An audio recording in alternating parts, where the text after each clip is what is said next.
One of the most dramatic and one of the most awful symptoms of depression, self-injury. Depression depresses mutilating themselves at a high rate, and of course, most notoriously, suicide, risks of suicide, and that is absolutely tragic. In teenagers, early adults, that, along with accidents, is the leading cause of death. Major bad news.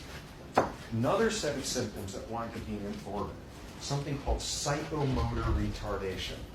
Everything is exhausting. It's exhausting to do stuff. It's exhausting to think stuff. You were there and you can't do the laundry because where's the basket? And you got to find change for the machine, and you got to go get detergent, and just, it's too much.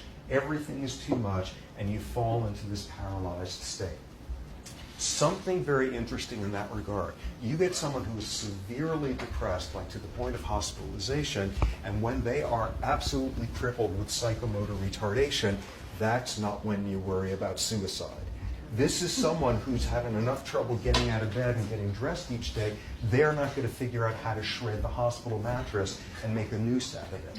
Where you've got your problems is when somebody begins to get better from a severe depression. When they're starting to come out, that's where the psychomotor retardation relieves enough that suddenly they've got the energy to do something catastrophic.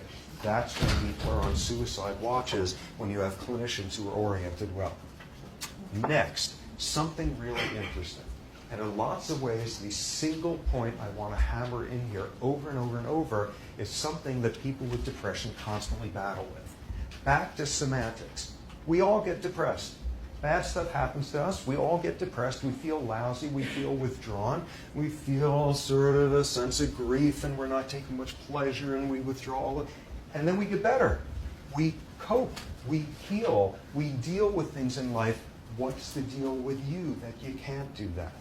And there's this lurking sense, given that all of us have periods of being depressed and come out the other end, when you look at people who instead go down and stay down there to this crippling extent, there's always this little voice between the lines there of, come on, pull yourself together. We all deal with this sort of thing.